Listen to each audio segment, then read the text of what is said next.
한 절씩 교독을 읽겠습니다. 내가 백성 앞에 세울 율례는 이러하니라.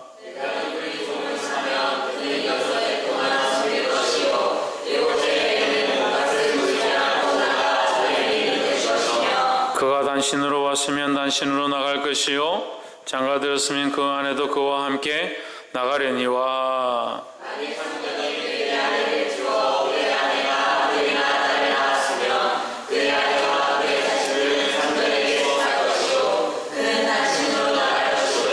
종이 진정으로 말하기를 내가 상전과 내 처자를 사랑하니 나가서 자유하지 않겠노라 하면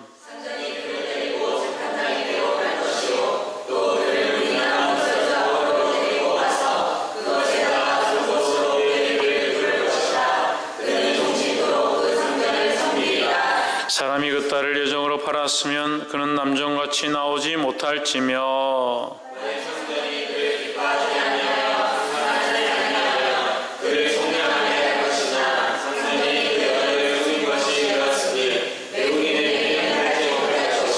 만일 그를 자기 아들에게 주기로 하였으면 그를 딸같이 대접할 것이요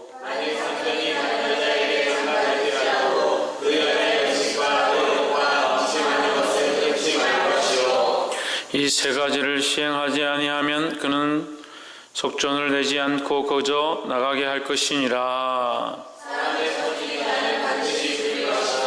만일 사람이 계획함이 아니라 나 하나님이 사람을 그 손에 붙임이면 내가 위하여 한 곳을 정하리니 그 사람이 그리로 도망할 것이며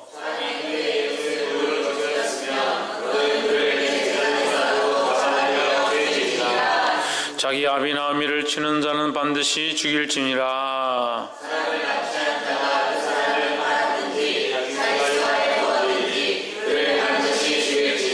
그 아비나 어미를 저주하는 자는 반드시 죽일지니라.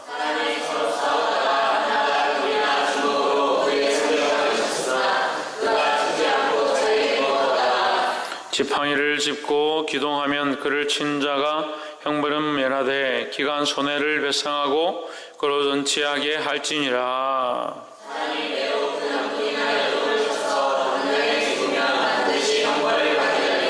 그가 1일이나 2일을 연명하면 형벌을 면하리니 그는 상전의 금전임이니라.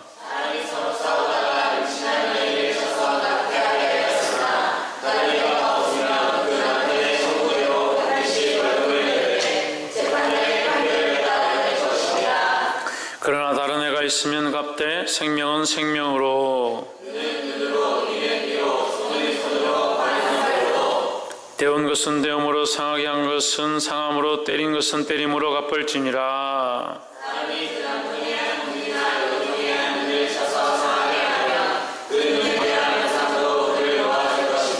그 남중에 한이나 여중에 한 이를 쳐서 빠뜨리면 그 이 대신에 그를 놓을지니라.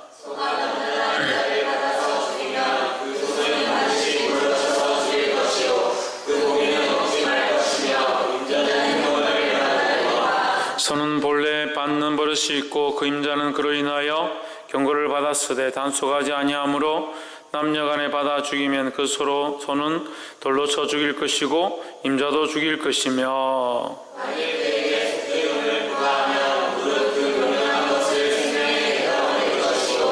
아들을 받든지 딸을 받든지 이 율례대로 그 임자에게 행할 것이며 저가 만일 남종이나 여종을 받으면 저 임자가 은 30세겔을 그 상전에게 줄 것이요 손은 돌로 맞아 죽을지니라. 사람이 구덩이를 열어 누구나 구덩이를 파고 덮지 아니하므로 소나 나귀가 거기 빠지면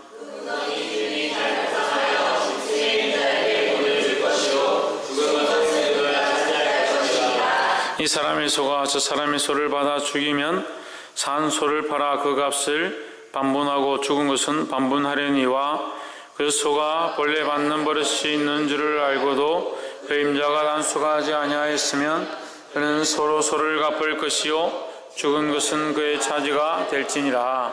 아멘. 할렐루야. 우리 옆에 성경사 앞에서 사랑합니다. 축복합니다. 할렐루야.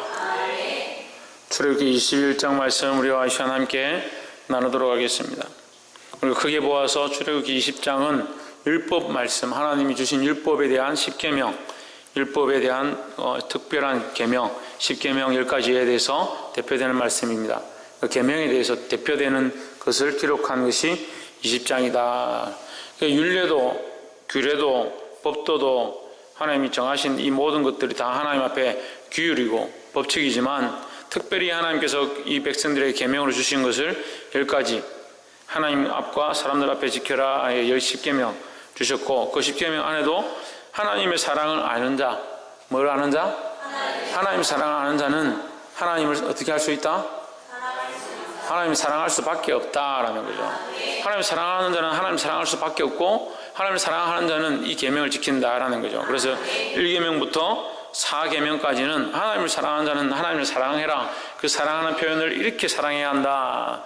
나 외에 다른 신을 두게 하지 말고, 우상을 만들지 말고, 내 이름을 망령되이 일컫지 말고, 안식을 거룩히 여기고, 이렇게 하면서 하나님을 사랑하는 자의 표현에 대해서 이렇게 기록하고 있습니다. 또 그 다음에 5계명부터 마지막 10계명째까지는 뭐냐, 하나님을 사랑하는 자고, 하나님을 사랑 알고 하나님을 사랑하는 자들은 다른 영혼을 하나님의 마음으로 사랑할 수밖에 없다라는 말씀으로 내 부모를 공경하고 이웃을 사랑하고 빼앗지 말고 도둑질하지 말고 거짓 증거하지 말고 탐하지 마라, 살인하지 말라, 뭐 이런 것들에 대해서 기록하고 있습니다. 그리고 이제 21장에 넘어왔는데, 이제 10계명이 끝났으면 계명이 필요 없느냐? 그렇지 않죠. 좀 더 구체적인 법도들이 필요하다. 그래서 하나님께서 21장 1절에 내가 이 백성의 앞에 뭘 세운다? 율례를 세운다. 1절 21장 1절에 내가 백성 앞에 세울 율례를 이러하니, 이 율례가 여러분 말하는 이제 법규, 율례는 규례, 이 같은 의미죠. 법규를 세워서 그들이 구체적으로 하나님이 원하시는 말씀대로 하나님이 원하시는 삶으로 살기 원한다라는 겁니다. 그래서 우리도 하나님 앞에 왔을 때 신약적으로 지금 이 시대적으로 우리가 볼 때 예수 그리스도를 믿음으로 구원을 얻었다라는 사실은 가장 큰 틀입니다. 예수 그리스도를 믿음으로 구원을 얻은 자들이 그냥 그렇게 살면 되느냐? 그렇지 않고, 예수 그리스도를 믿음으로 구원을 얻은 자들은 삶에서 구체적으로 하나님 원하신 말씀대로 살아가야 된다라는 거죠.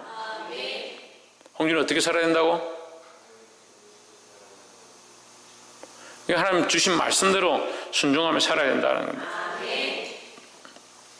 그래서 마찬가지로 이 시대도, 이때 모세를 통해서 출애굽한 이 시대에도 하나님 주신 큰 계명이 있고, 그 계명을 지키는 자들의 삶에서 구체적으로 분쟁이나 어떠한 문제들이 생겼을 때 어떻게 살 것이냐라는 것을 구체적으로 주는 것, 이것이 법규고 또한 율례라는 것입니다.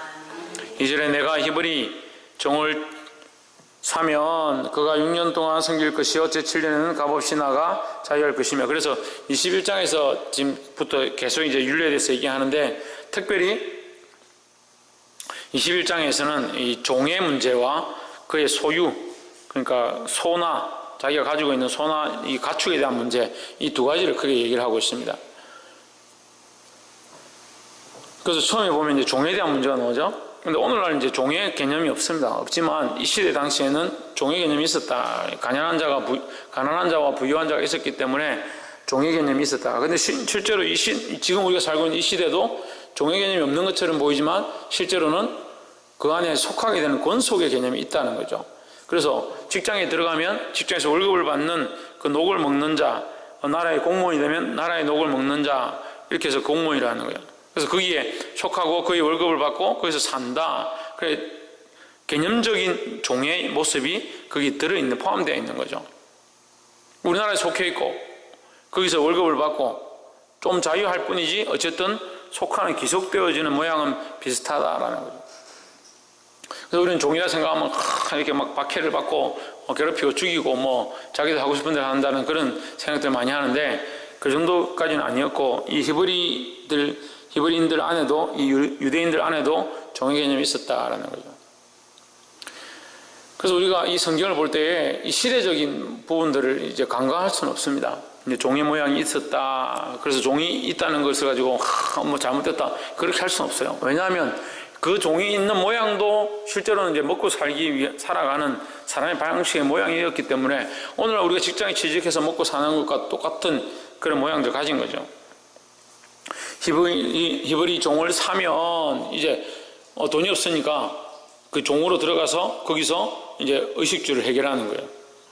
그러니까 6해 동안 섬길 것이요 6해, 그러니까 6년 동안 섬길 것이요 7년째에는 몸값을 물지 않고 나가 자연이 될 것이며, 그러니까 네가 종을 만약에 샀다, 다른 나라의 이방인 종이 아니고 너희 같은 동족의 종이라면 6년 동안 네 밑에서 일을 시키고 6년 동안 일을 했으면 7년째는 어떻게 해라? 놓아줘라. 이걸 이제 희년의 개념이죠. 자유할 수 있다라는 겁니다. 그래서 이것도 우리가 영적으로 해석하면 어떻게 됩니까? 우리가 죄의 종이 되었지만 예수 그리스도의 피로 자유함을 얻게 된다라는 거죠. 할렐루야. 그래서 7년이 제7이 이게 7자라는 숫자가 완전한 수인 것처럼 완전하신 예수 그리스도의 피로 말미암아 우리가 죄에서 자유함을 얻게 될 것이다라는 거죠. 지금은 종이다. 왜 종이냐? 죄에 대한 종이다. 왜? 죄에 매여 있기 때문에 죄를 짓지 않냐고 살 수 없는 그런 상황들 가운데 있기 때문에, 그래서 죄를 짓는 것이 당연하다? 그렇지 않죠. 그래서 또한 죄를 짓지 않도록 몸부림치며 살아야 된다는 겁니다. 하지만 우리의 자유함은 어디서? 예수 그리스도의 구속함으로 말미암아 얻게 된다라는 거죠. 7절에 사람이 그 딸을 여종으로 팔았으면 그는 남종같이 나오지 못할지며 그랬습니다. 7절에서 이건 뭐 그건 중요한 것은 아니지만 여러분들이 그 배경과 상황들을 이해를 해야 되니까 좀 설명하고 가면, 사람이 자기의 딸을 팔았으면, 뭐로 팔았으면? 여종으로 팔았으면 남종과 같이 나오지 못할지며, 남종은 어떻게 나와요? 자기 대가를 지불하면 나올 수 있는 거죠. 쉽게 연수로 하면 6년 동안 대가를 지불하면 7년째 나올 수 있는 것이고, 자기가 혹시 돈이 있으면 그 돈을 주인에게 주고 나오면 되는 거예요. 다른 사람이 그 종을 돈을 주고 사면 나올 수 있는 거죠. 영원토록 구속되지 않는다. 그 부분적으로 구속되기 때문에 그렇게 뭐 이렇게 강압적으로 뭐 이렇게 할 수는 없다, 박해를 하고 이렇게 할 수는 없다라는 거죠. 21장 7절에서 근데 여종은 다르다. 여종은 다르다는데 여종이 왜 다르냐? 남종이 파는 것과 여종을 파는 것은 다르다라는 개념을 얘기하죠. 그 아비가 돈이 없어서 그 여종을 팔 때는 이게 문제가 있어요. 이 남종을 파는 것은 노동의 모양이 있지만 여종을 파는 것은 이게 육체적인 그 성적인 모양이 있는 거예요. 그래서 남종은 팔려서 노동으로 대가 지불을 한다고 생각하면 여종은 팔려서 자기 몸을 팔아서 대가 지불을 하는 거예요. 그러니까 대개 여종을 사는 자들은 어떻게 사느냐? 그냥 사는 게 아니라 이제 자기의 아내를 삼든지 자기 첩을 삼든지 몸종을 삼는 거죠. 그래서 그렇게 여러분 이해를 하시면 이제 그 다음이 풀리면 8절에 만일 상전이 그를 기뻐하지 아니하여, 기뻐하지 아니할 게 뭐 있습니까?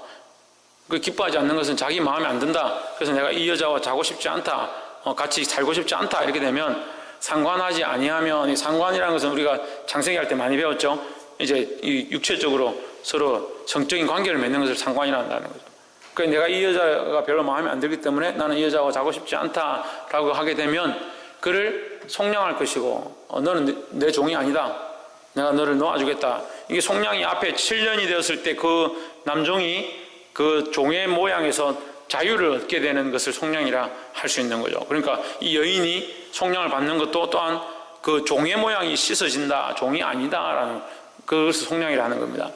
그래서 속량하게 할 것이나 상전이 그 여자를 속인 것이 되었으니 외국인에는 팔지 못할 것이고, 자기가 이제 데려와서 같이 살려고 했는데 마음에 안 든다고 같이 안 살 거면 그것을 속량하고 내보내는데 다른 이방 나라에 주지 마라는 거죠. 아직 이 여인은 처녀니까 같은 민족에게 줘야 된다, 이런 뜻입니다. 9절 만일 그를 자기 아들에게 주기로 하였으면 그를 딸같이 대접할 것이요. 그 네가 만약에 그 여종을 데려와서 네 아내로 삼지 않고 너희 자식에게 시집 보내려고 했다면 네가 딸처럼 귀하게 생각해라. 그러니까 이게 물러내지 않도록 자식에게 줬으면 네가 이게 딸처럼 귀하게 생각하고 가까이 하지 마라, 이런 말이죠. 10절에 만일 상전이 달리 장가들지라도 그의 의복과 음식과 동침하는 것은 끊지 못할 것이요. 그러니까 창세기부터 출애굽기 사이에는 계속 중혼의 제도가 있었습니다. 그러니까 한 사람만 결혼해서 사는 것이 아니라 자기가 아내가 있어도 다른 이제 첩을 둘 수 있다든지 이런 중혼, 중복적으로 결혼할 수 있는 그런 개념이 있었기 때문에 이때도 마찬가지로 이제 종이 있으면 그 여자 종으로 온 아이를 자기 이제 첩이나 아내로 맞을 수가 있는 거죠. 그러니까 첩이나 아내로 맞았는데 내가 또 자식을 낳아야겠다 해서 다른 여인을 취하게 된다. 이렇게 이중 삼중으로 이제 첩을 둔다든지 여자를 두게 되었을 때 처음 데려왔던 이 여종을 버리지 마라라는 거죠. 이게 이제 규례다, 법칙이라는 거죠. 만일 상전이 다른 여자에게 장가들지라도 그 여자와 뭐 의식주를 해결하고 그와 이 관계를 맺는 것을 끊지 말아야 된다라는 것입니다. 여러분, 이해를 돕기 위해서 제가 얘기를 했습니다. 이 말을 이해를 못하면 본문에 여종을 팔았다, 여종을 팔았는데 상관하기 싫다, 이게 무슨 말인지 이해를 할 수 없어요. 그런 의미들이 있습니다.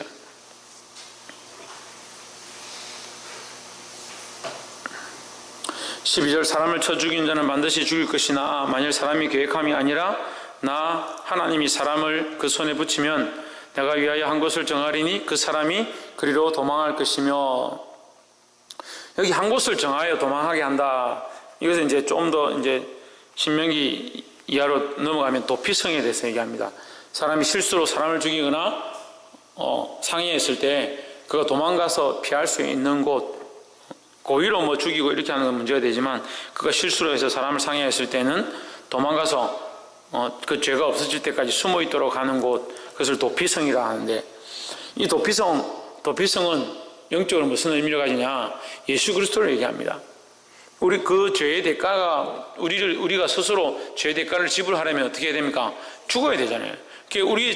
우리가 죄의 대가를 지불한다는 것은 이미 죽음을 얘기하기 때문에 우리 삶이 존재할 수 없다. 죄의 대가를 지불한다는 것 자체부터가 이제 이미 인생이 끝난다는 거니까 삶이 의미가 없어지는 거죠. 하지만 우리의 삶이 그대로 유지되어지고 이 죄를 대신 지불하는 자가 있다는 거죠. 그 도피성이 누구냐? 예수 그리스도를 얘기하는 겁니다. 그래서 이 도피성에 숨어 들어가면 그 죄가 하나님 이제 정하신 장소가 있고 그 도피성에 들어가면 어느 기간이 지나면 그 죄가 깨끗해진다라는 거죠. 우리도 마찬가지 그리스도를 믿고 그 안에 들어가면 영원히 제사함을 받는 줄 믿습니다. 23절에 그러나 다른 해가 있으면 갑되 생명은 생명으로, 눈은 눈으로, 이는 이로, 손은 손으로, 발은 발로, 데운 것은 데움으로, 상하게 한 것은 상함으로, 때린 것은 때림으로 갚을지니라 했습니다. 자, 우리가 십계명 말씀을 이렇게 20장에서 십계명 말씀 받고 21장에 이제 규례에 대해서, 법규에 대해서 얘기를 하는데, 철저하게 지금 사실 이거 보면 사람은 사람으로 갚고 그 종은 종으로 갚고 소는 소로 갚고 또 여기도 이제 이는 이로 갚고 이렇게 철저한 뭘 합니까? 대가 지불의 원리에 대해서 얘기합니다.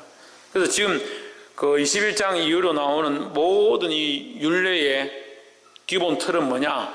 핵심은 뭐냐? 대가 지불이다라는 겁니다. 하나님의 이 율법의 가장 큰 방법의 원리가 뭐냐라고 묻는다면 대가 지불의 원리다라고 볼 수 있습니다. 사실 대가 지불과 은혜는 관계가 없는 것처럼 보입니다. 하지만 대가 지불을 통해서 뭐 할 수 있다? 면할 수 있다라는 거죠. 누군가 이 생명을 상하게 했다. 그럼 그 사람이 죽어야 되는 거예요. 그렇잖아요. 이 사람을 죽였다. 그럼 이 문제를 해결하려면 어떻게 되냐? 이 사람이 죽으면 돼요. 해결되잖아요. 그래, 해결될 방법은 있어요. 이 사람이 죽으면 돼요. 그렇지만 이 사람으로 치면은 이 문제는 이 사람이 죽음으로 말미암아 문제 해결되고 인생도 끝나버리니까 어떻게 보면 이 사람에게는 문제 해결된 혜택 자체를 볼 수 없다라는 거예요. 근데 하나님께서 여기에 우리에게 혜택을 주셨다. 그걸 뭐라고 합니까? 그것을 은택이라 하는 겁니다. 그래서 은택이라는 그 이름을 사람들 이제 자식을 태어나면 이제 은택이라 짓는 사람들이 있는데 은택이 굉장히 좋은 말씀이에요. 하나님의 은혜를 우리가 입는다라는 거죠. 그 은택을 입는다. 그 혜택을 보게 된다라는 거죠. 하나님께서 우리가 이 사람을 죽임으로 이 사람이 죽어야 하는데 방법이 없잖아요. 죄에 대한 대가를 지불할 방법이 없잖아요. 누가? 하나님께서 친히 대신 이 죄에 대한 대가를 지불하시고 하나님이신 예수님께서 십자가에 못 박혀 죽으십니다. 그걸로 말미암아 이 죄에 대한 대가가 뭐요? 지불되었기 때문에 이 사람에게는 뭐가? 새로운 삶이 시작되어졌다는 거죠. 아멘. 할렐루야. 아멘. 그래서 이 대가 지불의 원리는 철저하게 대가 지불에 대한 원리를 유지하게 돼 있고, 그것이 하나님의 왜 대가 지불의 원리가 유지되어야 되는가? 왜 유지되어야 되겠습니까? 이 질문을 하는 이유도 모르겠는데 대가 지불이 왜 유지되어야 되는지, 대가 지불은 또 뭔지 성경은 철저하게 창세기부터 요한계시록까지 대가 지불에 대해서 얘기합니다. 근데 우리는 이 대가 지불과 하나님의 은혜를 혼돈하는데, 대가 지불의 원리는 절대 바뀌지 않습니다. 진리입니다. 진리. 하나님이 세우신 진리입니다. 그럼 왜 이것이 진리인가? 왜 이 대가 지불이 진리라고 말할 수 있는가? 신의경. 왜 말할 수 있는 거라고 생각합니까? 생각해보지 못했죠. 내 생각이 아닌데. 김태영, 최원영, 천정민, 신성경, 홍진호, 사모님. 그렇죠. 공의 하나님이시기 때문에 그렇죠. 공의 때문에 그렇죠. 왜 대가 지불을 해야 되는가? 성경은 왜 철저하게 자꾸 대가 지불에 대해서 얘기하는가? 근데 더 나아가면 문제가 없으면 대가 지불이 필요 없어요. 이 문제가 없다면, 이 죄의 시작이 없었다면 죄에 대한 대가 지불을 할 필요가 없지요. 그렇잖아요. 죄를 짓지 않았는데 대가 지불을 왜 합니까? 내가 잘못하지 않았는데 돈을 왜 줍니까? 이 잘못을 저질렀을 때 이것에 대한 대가를 지불해라. 그렇게 하면 이것이 문제가 해결된다는 거죠. 분쟁이 왜 일어납니까? 이 무슨 문제가 생겼는데 거기에 대한 대가를 지불 제대로 하지 않았기 때문에, 이 사람이 만족할 만큼 충분한 대가를 지불하지 않고, 또는 모든 사람들이 공평하게 볼 때에 공의가 만족되어졌다라고 생각되지 않도록 한쪽에서는 내가 할 만큼 했다라고 하고 저쪽에서는 못 받았다고 하니까 분쟁이 일어나는 거예요. 마찬가지로 하나님 앞에 모든 우주의 질서를 뭐로 세우셨냐? 공의로 세워놓은 겁니다. 그래서 성경은 창세기부터 요한계시록까지 공의로 똘똘 뭉쳐있는 거예요. 왜 공의를 지킬 수밖에 없냐? 하나님이 공의의 하나님이에요. 하나님께서 그 질서를 깰 수 없기 때문에 공의를 지킬 수밖에 없다라는 거예요. 그래서 성경을 한쪽만 보고 모르는 사람들은 이것이 은혜고 사랑이고 그거로 다 덮었기 때문에 공의가 필요 없고 대가 지불 필요 없는 것처럼 생각하지만 안 그렇습니다. 절대 안 그렇습니다. 철저하게 하나님 대가 지불을 요청하시고 철저하게 하나님 공의를 베푸시는 거예요. 그 공의를 만족해 하기 때문에 사단이 어떻게 정죄할 수 없다는 거죠. 만약에 하나님이 공의를 만족해 하지 않냐고 하나님이 관건으로 이렇게 하셨다면 사단이 정죄하겠죠. 물론 그것 또한 하나님이 당신의 주권으로 뭐 누르신다면 어쩔 수 없지만 그렇게 하실 수 없다. 하나님 그렇게 하실 수 없다는 거예요. 하나님 질서의 하나님이에요. 하나님 공의의 하나님이고 공평의 하나님이고 하나님께서 만드신 당신의 법을 당신이 무너뜨리지 않으시는데, 그러니까 우리가 그걸 잘 모르는 거예요. 그리고 하나님께서 이 죄를 지은 인류에 대해서 그 죄에 대한 대가를 반드시 지불하기를 요청하시는데, 그럼 모든 인류가 다 죽어야 돼요. 다 죽어야 해요. 죄로 말미암아. 죄를 안 지은 사람이 아무도 없으니까 죄로 말미암아 다 죽어야 되는데, 근데 죽는다 하더라도 그 사람은 그 죄 때문에 죽는 거잖아요. 그러니까 다른 사람이 죄를 사할 수 없다는 거예요. 이것도 헷갈리는 사람이 있는데, 내가 죄를 지었습니다. 나는 죄인입니다. 그래서 나는 죄를 위해서 죽겠습니다 하면 끝나는 것처럼 보이지만 그건 해결이 안 되는 거예요. 왜? 죄에 대한 대가로 내가 죽었기 때문에, 죄에 대한 대가 지불하고 내가 죽었기 때문에 그냥 사망이 끝나는 거죠. 다시 생명을 얻는다는 게 불가능하잖아요. 그러니까 내 생명은 보존되어지고 이 죄의 문제는 해결하고 그걸 위해서 대가 지불이 필요한 거예요. 그러니까 그걸 대가 지불을 하려면 누가 와야 돼요? 죄 없는 자가 와야 돼요. 죄 없는 자가 이 죄를 위해서 대신 죽어야 되는 거예요. 그러니까 인류 중에 죄 없는 자가 아무도 없는 겁니다. 다 태어나면서 죄를 가지고 본성을 가지고 연약함을 가지고 본능을 가지고 자기 욕구를 들고 태어나니까 원하는 바 선을 행치 않냐고 원치 않는 바 악만 해가니까 대가 지불을 할 자가 없는 거예요. 아무리 착해 보여도, 아무리 홍진호처럼 저렇게 착해 보여도 속과 그것이 다르더라. 겉으로 보기에는 허허 웃고 있지만 속으로는 다르더라. 그 사람은 대가 지불을 할 수 있는 존재가 못 된다. 따라서 우리 모두는 죄인이다. 다 죄인이니까 죄 때문에 죽는 거지 그 죄를 대신해서 죽을 수는 없다라는 거죠. 대가 지불을 한다 하더라도 뭐가 없는 거예요? 그 다음에 생명이 없는 거예요. 관계가 없는 거예요. 그렇지만 죄 없으신 예수님 오셨습니다. 하나님이신 예수님 오셔서 이 죄에 대한 대가를 지불하시는 겁니다. 죄가 없으시니까. 죄가 없으니까 죄의 대가를 지불해버리니까 뭐가 없어져요? 죄에 대한 대가가 없어져요. 죄에 대한 대가를 지불했기 때문에 죄에 대한 대가가 우리에게 없는 거예요. 그래서 뭐가 없다? 우리는 정죄함이 없다는 거예요. 정죄함이. 너 죄인이야. 너는 이제 죽어. 너는 지옥 갈 거야. 그 죄에 대한 대가를 네가 지불해야 돼. 이거를 우리가 받지 않는다고요. 왜? 예수님이 그 대가를 지불하시고 십자가에서 죽으셨기 때문에요. 그 대가 지불이 정말 놀라운 진리예요. 그것이 하나님의 법이고 이 대가 지불에 대한 것을 예수님이 십자가에 못 박혀 죽으심으로 말미암아 뭐가 일어납니까? 공의의 완성이 일어나는 겁니다. 그 예수님이 아니고는 아무도 이 하나님의 공의를 만족할 수 없는 거죠. 그러니까 예수님은 하나님의 공의이시다는 거죠. 그래서 이 율례와 법도와 규례 이 속에서도 계속 하나님 뭘 말씀하시냐? 공의에 대해서 말씀하시는 거예요. 그 이스라엘 나라의 질서를 요청하시는데 질서 가운데 가장 중요한 원칙이 뭐냐? 대가 지불이고 그 대가 지불은 왜 필요한가? 하나님의 공의를 세우기 위해서 필요하다는 거죠. 내 욕심을 해서 이웃의 것을 빼앗으면 그 이웃의 것이 없어지지 않느냐? 내 공의의 하나님은 그 없어진 것을 다시 채우기 원하신다. 이것이 대가 지불이에요. 그 대가 지불이 뭐 어려운 게 아니에요. 원래 있던 대로 원성복귀시키는 거죠. 그러니까 네가 죽였으면 너도 죽이면 되고 네가 빼앗았으면 그걸 갚으면 된다. 그게 대가 지불의 원리예요. 30절에 만일 그에게 속죄금을 명하면 무릇 그 명한 것을 생명의 속으로 낼 것이요. 생명의 대가로 지불하면 된다. 뭘 지불하면 된다? 속죄금을 지불하면 된다. 속죄금이 뭡니까? 그것을 대신하는 대가, 금액이라는 거죠. 금전적으로 그 값을 지불하면 된다. 소가 사고를 쳤다면 그 소가 사고 친 그것에 대한 대가를 돈으로 지불하면 된다라는 것이죠. 그래서 이걸 속죄금이라 합니다. 우리가 소와 같이 멍청한 사람들이에요. 영적으로 또한 죄성으로 볼 때에 죄성을 가지고 있어서 죄가 죄인 줄 모르고 그것이 우리의 주인인 줄 알고 죄를 지어왔던 삶이다라는 거죠. 내가 하고 싶은 대로 내가 원하는 대로 내 욕망대로 걸어왔던 이 소하고 다를 바가 없는 사람들이에요. 근데 하나님께서 우리를 위하여 이 속죄금을 지불하셨다. 왜 지불하셨는가? 누구에게 지불하셨는가? 전능하신 하나님이 왜 그렇게 하셔야 하는가? 하나님의 그 사랑 때문에 하나님 우리를 사랑하셔서 그 하나님의 공의를 배반할 수 없어서 하나님의 그 질서를 세울 수밖에 없었기 때문에 대가를 지불해야만 우리를 살릴 수 있었다는 거죠. 그래서 그 속죄금으로 누굴 주셨냐? 예수 그리스도를 주셨다는 겁니다. 그래서 그 예수 그리스도의 값어치가 뭐냐?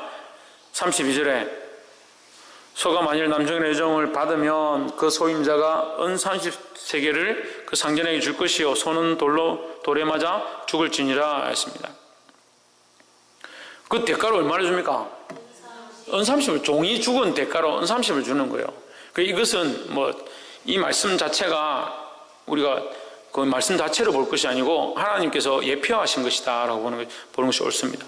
그래서 신약에 나올 예수님의 죽으심에 대한 대신 대가를 지불하고 종으로서 하나님께서 이 땅에 오셔서 종의 몸을 입으시고 종의 형상을 입으시고 우리를 위하여 죽으실 그 종의 모양으로 오셨다는 거예요. 당신이 30세겔의 가치가 아니라 가치로 판단할 수 없는 무한하신 은혜와 사랑을 가지고 전능하시고 죄가 없으신 그분이 이 땅에 오셔서 달란 은 30세겔의 가치밖에 안 되는 사람의 모양을 가지고 죽으셨다라는 거예요. 이것이 사랑이라는 겁니다. 왜? 그렇게 하셔야만 우리의 속죄금을 지불할 수 있었기 때문에요. 이것은 또한 우리에게 기억하게 합니다. 하나님이신 예수님께서 하나님으로 이 땅에 오셨다면 우리의 대가를 지불할 수가 없었겠죠. 그래서 누구와 같은 모양으로 종의 형상을 입었다. 그래서 그의 가치가 어디까지 떨어졌느냐? 은 30세겔이라는 가치까지 떨어지는 데까지 내려왔다라는 거죠. 그래서 그 예수 그리스도께서 이 종의 형상을 가졌다. 그 종의 형상으로 종된 우리의 대가를 지불하셨다라는 겁니다. 이해가 잘 안 됩니까? 다시 설명할게요. 전능하신 하나님께서 사람의 형상을 입고 이 땅에 오셨는데 사람의 형상을 입고 오셨다는 표현을 우리가 이 말씀으로 이해할 수 있다는 거예요. 대가 지불할 때 은 30세겔을 주고 종의 값을 치는 겁니다. 그러니까 젊은 종의 어린아이는 뭐 20 전에 우리 누굽니까? 요셉 할 때 기억나세요? 요셉 할 때는 은 얼마 줬어요? 은 20 줬잖아요. 은 20 주고 청년은 얼마 주냐? 은 30을 주는 겁니다. 그 예수님 때도 마찬가지예요. 예수님도 팔릴 때 청년이었기 때문에 얼마를 받았느냐? 은 30을 받은 거죠.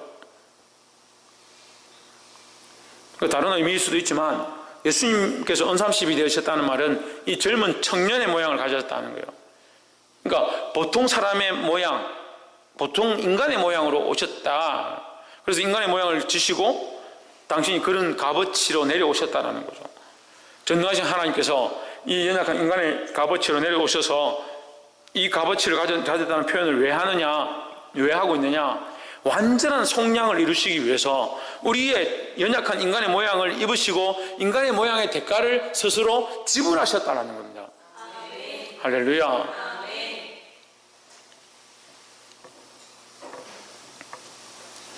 아멘. 제가 몇 년 전에 이 설교를 할 때 했었는데 30절에 나와 있는 30절에 만일 그에게 속죄금을 부과하면 속죄금은 뭐냐?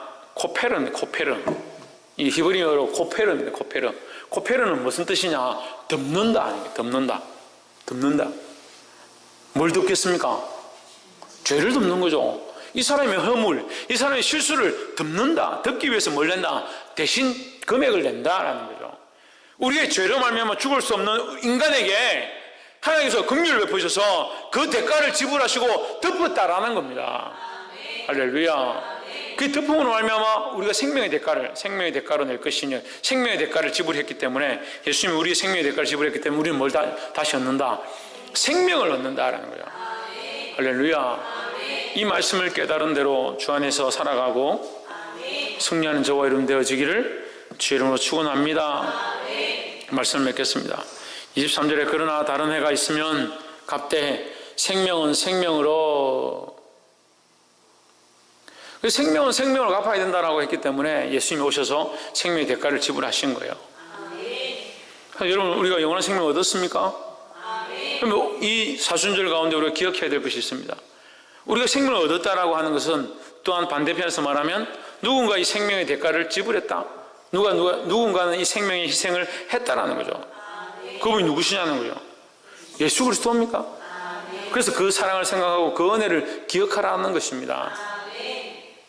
사랑하는 성도 여러분, 우리가 이 그리스도의 희생, 하나님의 사랑을 기억함으로 이 한 주간도 승리하고 이 한 해도 승리하는 저와 여러분 되어지기를 주의 이름으로 축원합니다. 기도하겠습니다. 자, 말씀을 기억하면서 통성으로 기도하도록 하겠습니다.